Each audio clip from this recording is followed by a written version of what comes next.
নমস্কার, আমি সুরঞ্জন। আপনারা দেখছেন ম্যাক্স টিভি এবং ম্যাক্স টেলিভিশন 2। গতকাল খেলা হয়ে গিয়েছে দিল্লি ক্যাপিটালস এবং কলকাতা নাইট রাইডার্স। তাতে কলকাতা নাইট রাইডার্স দিল্লি ক্যাপিটালসকে হিউজ মার্জিনে হারিয়েছে, অনেক বেশি রানে হারিয়েছে।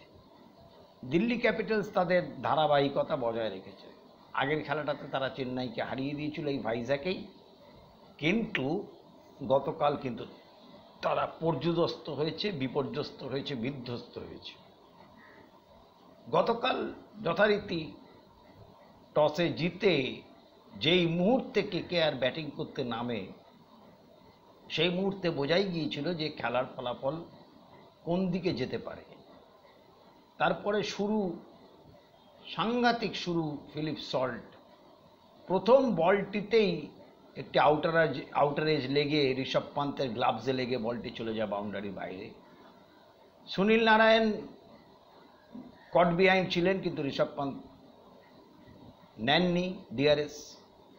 দুটি ক্ষেত্রে ডিআরএস না নেওয়া, সেটার ফলশ্রুতি হচ্ছে সুনীল নারায়ণ 85 রান করেন। খুব অল্প বলে 85 রান করেন। ধরুন ওটা প্রায় 34 না 40 বলে, মানে 240-45-এর কাছাকাছি স্ট্রাইক রেটে সুনীল নারায়ণ রান করেন, 85 রান। এবং ক্লুলেস বোলিং হয়েছে, কোন দিকে বল রাখা উচিত, কোন দিকে বল রাখা উচিত নয়, লেংথ লাইন কিছুই ঠিক ছিল না। এবং দুর্দান্ত ব্যাটিং উইকেটে, দুর্দান্ত, মানে অলমোস্ট 277 রান প্রায় ছুঁয়ে ফেলেছিল কলকাতা নাইট রাইডার্স। সেক্ষেত্রে 5 রান বাকি থেকে গেছে, 272 রান করেছে তারা 6 উইকেট হারিয়ে। এবং সুনীল নারায়ণ, অ্যান্ড্রু রাসেল, তারপরে ধরুন নতুন যে 17-18 বছরের ছেলেটি ডেবিউ হয়েছে রঘুবংশী, অসাধারণ বাচ্চা ছেলে, অসাধারণ ব্যাট করলেন। এবং রিঙ্কু সিং 8 বলে 26 রান করলেন। তো সব মিলিয়ে কেকেআর প্রথমেই এমন একটা জায়গায় নিজেদেরকে পৌঁছে দিল যে যেখান থেকে দিল্লি ক্যাপিটালসের পক্ষে ফিরে আসা অসম্ভব ছিল। এবং তাদের ফিরে আসতে গেলে তাদের 2-3 প্লেয়ারকে ক্লিক করতে, টপ অর্ডারে ক্লিক করতে হতো, অতি অবশ্যই ডেভিড ওয়ার্নার, মিচ মার্শ।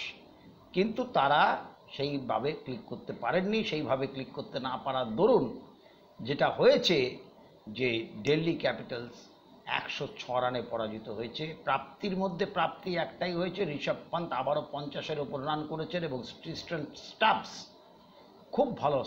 খুব ভালো ব্যাট করেছেন, কিন্তু লাভের লাভ কিছু হয়নি। 106 রানে তারা পরাজিত হয়েছেন এবং আবার টেবিলে পিছিয়ে গিয়েছেন। 3টে টিম এবারে খুব কিন্তু নজর কাটছে। 3টে টিম কিন্তু টপ মোস্ট জায়গায় আছে এবং 3টে টিমের মধ্যে এখন অবধি যা অবস্থা, 3টে টিমই এমন জায়গায় রয়েছে যে তারা যে কেউ কিন্তু IPL 2024, টাটা IPL 2024 জিততে পারে। Kolkata night Riders, Rajasthan Royals এবং Kolkata night Riders, Rajasthan Royals রয়েছে 2 নম্বরে, 3 নম্বরে, 4 নম্বরে চলে গেছে চেন্নাই সুপার কিংস। তো এই যে Chennai super kings, Kolkata night riders এবং এদের মধ্যে যে খেলাগুলো চলছে, Chennai super kings, Kolkata night riders এবং রাজস্থান রয়্যালস, তো এদের মধ্যে যা শুরু হয়েছে তাতে করে দেখা যাচ্ছে প্রথম 3-4 জনের মধ্যে এরাই থাকবেন, 3 জনের মধ্যে এরাই থাকবেন। রাজস্থান রয়্যালসও খুব ভালো খেলছে, কলকাতা নাইট রাইডার্সও অসাধারণ খেলছে। এবং সবথেকে বড় কথা, দুটো টিমের ব্যালেন্স দেখুন। কলকাতা নাইট রাইডার্সের ব্যালেন্স দেখুন, bowling line up, batting, all-rounding ability, সমস্ত দিক থেকে যে ব্যালেন্স, এই ব্যালেন্সটা কিছুটা চেন্নাই সুপার কিংসের আছে, আর কিছুটা আর রাজস্থান রয়্যালসের মধ্যে এই সাংঘাতিক ব্যালেন্স রয়েছে। এছাড়া কিন্তু বাকি সব টিমের মধ্যে ব্যালেন্স কিন্তু এলোমেলো হয়ে আছে। গুজরাট টাইটান্স হচ্ছে ওভারঅল একটা টিম এফর্ট। গুজরাট টাইটান্সের ব্যালেন্সও খুব ভালো, কিন্তু তাদের হচ্ছে পুরোটাই টিম এফর্ট। তাদের মধ্যে কিন্তু ইন্ডিভিজুয়াল ব্রিলিয়েন্স খুব বেশি নেই, তারা কিন্তু team effort, total team effort কীরকম হবে তার মধ্যে এক্সেপশনাল ধরুন শুভমান গিল, এক্সেপশনাল হচ্ছে ডেভিড মিলার, কিন্তু এরা যে সবসময় খেলবেনই এরকম কিন্তু বিষয়টা নয়। ডেভিড মিলার কিন্তু সবসময় খেলবেন এরকম বিষয়টা না। ডেভিড মিলার কিন্তু সেই ছন্দে নেই। শুভমান গিল ছন্দে আছেন কিন্তু বড় রান করতে পারছেন না, সেই 36-40-এর গন্ডি পেরোতে পারছেন না। ঋদ্ধিমান সাহা 25 থেকে 30-এর মধ্যে আছে, বিজয় শঙ্কর 30-35-40-এর মধ্যে আছে। কিন্তু ওই যে বললাম এদের একটা টিম এফর্ট আছে, টোটাল 3-4 মিলেও যদি 40 করে রান করেন তাহলে 160 রান হয়। ওদের একজনকে একটু বেটার খেলা দরকার, যে কোনো একজন যদি একটু ভালো খেলে ফেলেন তাহলে কিন্তু সেটা 180-190-তে চলে যেতে পারে। সুতরাং এই অবস্থায় রয়েছে। রাজস্থান রয়্যালসে আপনি দেখুন সে একই ব্যাপার। রাজস্থান রয়্যালসের রিয়ান পরাগ দুর্দান্ত ফর্মে রয়েছে, সুতরাং সঞ্জু স্যামসনও খারাপ ফর্মে নেই, ভালোই ফর্মে আছে। বরঞ্চ বাটলার অপেক্ষাকৃত কম, মানে সেই ফর্মে বাটলারকে দেখা যাচ্ছে না, সেই স্বমহিমায় বাটলারকে দেখা যাচ্ছে না।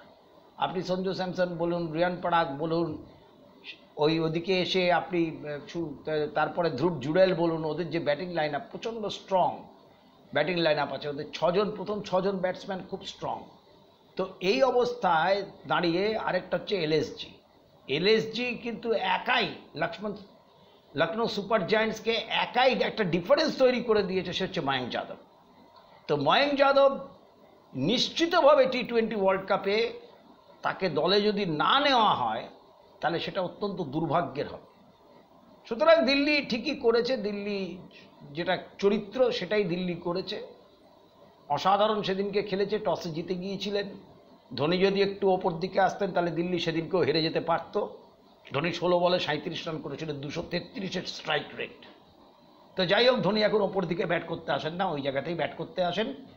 তো সেইখান থেকে দাঁড়িয়ে Lucknow super giants, Rajasthan Royals, Kolkata night riders এবং চেন্নাই সুপার কিংস, এই 4 জনের মধ্যে কিন্তু বিষয়টি ঘোরাঘুরি করছে। আর অজানা শত্রু যদি আপনি বলেন এখন অবধি হয়ে আছে কিন্তু এই গুজরাট টাইটান্স।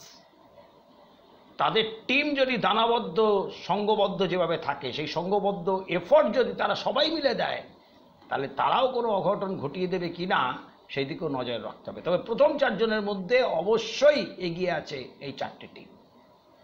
মুম্বাই ইন্ডিয়ান্স,